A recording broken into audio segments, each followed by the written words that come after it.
I'm Sarah Benwell, the editor of fundoperator.com, and I'm here with Sohel Hussain, Director of Investment Operations, Maya Memorial Trust. Sohel is speaking at the Fund Operations Summit North America on May 18th, and ahead of that, we just wanted to catch up with him to get a little bit of a flavor of what he's going to talk about. Hi, Sohel. Hi, Sarah. How are you? I'm good, thanks. Thanks for joining me. Great, thank you. My first question for you is, in what way have institutional investors lagged in the modernization of their operations? Yeah, so I can speak specifically in regards to the endowment and foundation space that we've lagged in a number of areas. One is process and workflow automation, especially in regards to data and document retention and aggregation, where processes such as manual data entry into Excel spreadsheets and manual downloading and filing of documents still exists. There's plenty of avenues internally or externally that can substantially increase accuracy, reduce workloads on human capital, and improve overall productivity. Second is having more capable portfolio management, portfolio analytics, and risk management tools that will allow investors to better manage their portfolios, enhance cash management, and make more informed decisions to optimize returns. That makes sense. And what do you think are causing some of these delays in modernization, and what are some of the big barriers? I think there's many reasons that you can point to.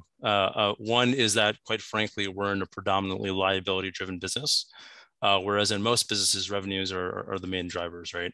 And so the fallout is kind of the sleepy mentality where complacency, quite frankly, exists and has resulted in a lack of innovation and change. I think the lack of sourcing talent is also a problem. High-end talent for sure, and which would definitely help drive more change and likely returns, to be quite honest. And whether it's human capital or just investing in resources such as technology, there's this overall aversion to further expenditures on any enhancements for investment teams.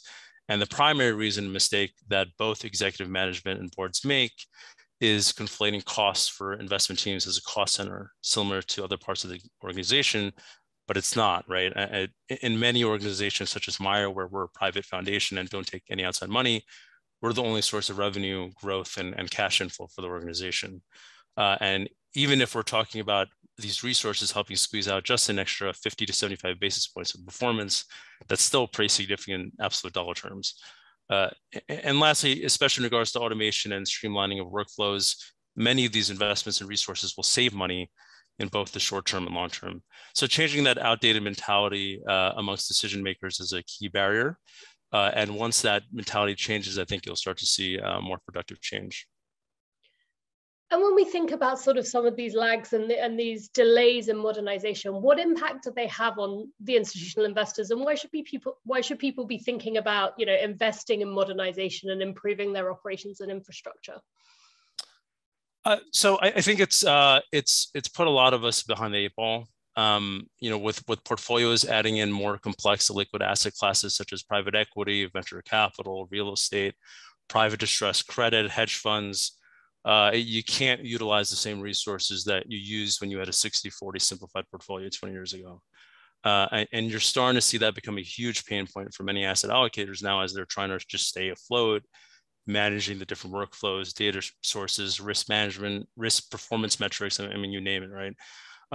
It's also causing misallocation of resources on human capital that's being used towards jobs that, quite frankly, don't even exist anymore in most industries, in lieu of allocating resources that can help support the investment team to help drive returns. And as an investor, you want your business to be scalable, malleable to the changes that are continuing to occur in the industry.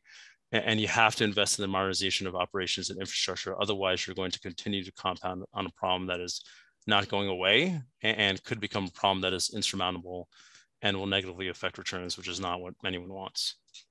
No, of course. So then taking that all together, okay, so what steps can the fund operators take to actually, break down some of those barriers and start on that journey? Yeah, so I think first doing a thorough evaluation of your investment practice and during this discovery process, figure out what are your needs, your wants, what you're good at, what you're not good at, and have an honest conversation with the team about it and what changes to the practice would be beneficial. Definitely utilize your peers and contacts in industry as a resource if you're trying to source additional information. This was a huge benefit to me during my discovery process here at Meyer. And once you have all the information that you need, develop a business plan that you think will be beneficial to your business in the long term to present to relevant stakeholders. I think if you can convince these stakeholders and decision makers that these investments will be beneficial in the long term and will reduce costs as well, while also enhancing returns, I just think it's hard to say no at that point, right? But you need to make a valid case for that in order to get buy-in.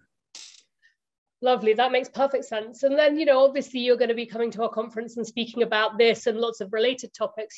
What do you see as the benefits of that conference, and why should fund management representatives consider coming along? Yeah, as I mentioned before, networking and talking to peers has been one of the most resourceful and important tools I've had in better understanding the needs and challenges in the industry, and also some of the solutions to these problems as well. And the more that we as a community and industry collaborate to find solutions to problems and also demand solutions to problems internally and externally, I think the better off we'll all be. Brilliant, thank you. Well, I can't wait to see you there and hear more from you. Thank you so much for spending some time with us today. Thank you, and likewise, I'm excited to come. Thank you.